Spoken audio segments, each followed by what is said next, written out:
আসসালামু আলাইকুম সবাইকে। তো ঈদের ব্লগটা আপলোড করতে আমার একটু লেট হয়ে গেল। তো ঈদের দিন সকালটা কিন্তু একটু অন্যরকম থাকে, মানে ঈদের দিনটাই কেমন যেন একটু অন্যরকম থাকে, স্নিগ্ধ একটা সুন্দর সকাল থাকে। সবাই রান্না বান্না শুরু করে দেয় সকাল থেকেই, ভোর থেকেই ফজরের নামাজ পড়ে। তো আমাদের বাসায় আমি আর আম্মু আমরাও সবাই ফজরের সময় উঠে আমি ঘর গুছাচ্ছিলাম, আর আম্মু হচ্ছে রান্না বান্না করছিল। তো এই তো আমি সকালবেলা উঠেই বেডশিট বিছিয়ে নিলাম সুন্দর করে। তো এই বেডশিটটা আমি সাভার থেকে নতুন নিয়েছি, আর এই ফুলের টবটাও আমি টেবিলে সেট করলাম। এটা আমার শাশুড়ি আমাকে গিফট করেছিল একটা জন্মদিনে।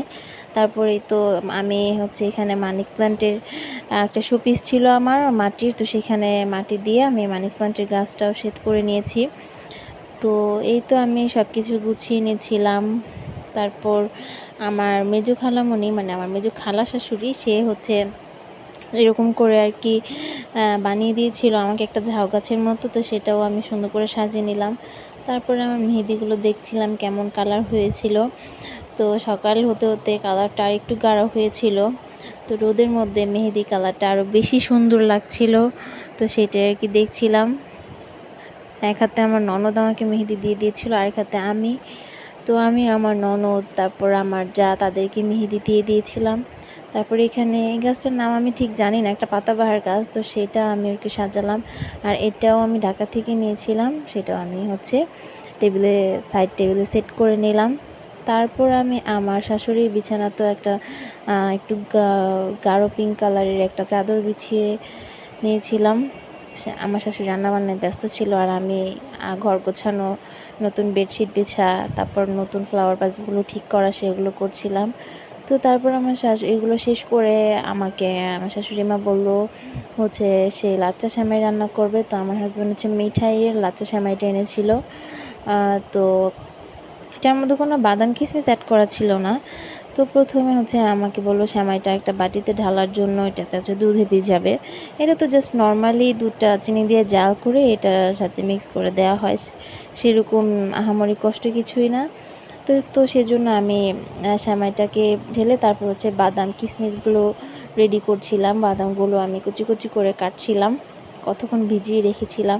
তারপর আমার শাশুড়ি পায়েসটাও রান্না করা শেষ হয়ে গেছিলো, আর আমি দিক দিয়ে কিশমিশ বাদামগুলো সেট করলাম।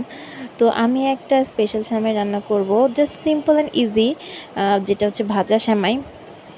এই ভাজা সেমাইটা ছাড়া আমার ঈদ মনেই হয় না, কেন জানি না।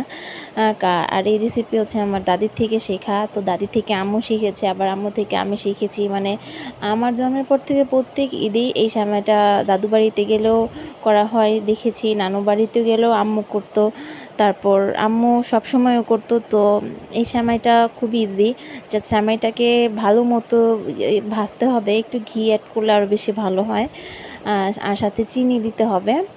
তারপরে এলাচি, দারচিনি, তেজপাতা এগুলো দেওয়া যায়। তো আমি এগুলো কোনোটাই দিইনি, বাট এগুলো দিলে স্মেলটা আরও গুড আসে। তো তারপর হচ্ছে ঠান্ডা হওয়ার পরও এটাকে ভালো মতো নাড়তে হয়, মানে এটা এক কথায় একদম ভাজতে ভাজতে একাধারে নাড়তে হয় আর ভাজতে হয়। জাস্ট সিম্পল, জাস্ট চিনি দিয়ে ভালো মতো ভেজে নিতে হয়। তো সেমাইটাকে ভেজে আমি বাটিতে নিয়ে তারপর আবার বাদাম আর কিশমিশগুলো ভেজে দিয়ে দিলাম। সেমাইটা কিন্তু অসম্ভব মজার, সত্যিই মজা। ভাজা সেমাইটা আপনারা ট্রাই করবেন, অনেক সিম্পল অ্যান্ড ইজি, বাট খেতে অনেক মজার। সবাই এই সেমাইটা অনেক পছন্দ করেছে। সবার বাসায় ডেজার্ট সিম্পলি রান্না করা হয়, কিন্তু এই সেমাইটা একটু ইউনিক। তো সবাই এটাকে পছন্দ করে, ভাজা সেমাই। যারা মচমচে টাইপ খায় তারা আরও বেশি পছন্দ করে। তো আম্মু এদিকে সকালে খিচুড়ি রোস্ট রান্না করেছিল, সেগুলো খেলাম। তারপর একটু ডিউ খেলাম। তারপর হচ্ছে কাকির বাসায় আমাদের দাওয়াত ছিল, তো সেখানে আর কি সব আইটেমই আমি একটু একটু করে টেস্ট করলাম। তারপর সবার বাসায় ঘুরলাম সব, তারপরে গেস্ট আসছিলো আমাদের বাসাতে। তো তারপর সবাই চলে যায়, তারপর আমরা একটু রিক্সা দিয়ে ঘুরতে বের হই। তো রিক্সা দিয়ে আসলে কারো বাসায় যেতে ইচ্ছা করে না ঈদের দিন, নিজের বাসাতেই থাকতে ইচ্ছা করে। তো তারপরও পাশের বাসায় কাকিদের বাসায় গেছিলাম। তারপরে এই তো আমরা রিক্সা দিয়ে ঘুরলাম, আইসক্রিম খেলাম, একটা ব্রিজের ওদিকে গেছিলাম। তো এইভাবেই আমার ঈদের দিনটা কেটে গেল। তো সবাই ভালো থাকবেন, সুস্থ থাকবেন। আলহামদুলিল্লাহ আমার ঈদ তো ভালো কেটেছে। আপনাদের ঈদ কেমন কেটেছে আমাকে অবশ্যই জানাবেন। আল্লাহ হাফিজ।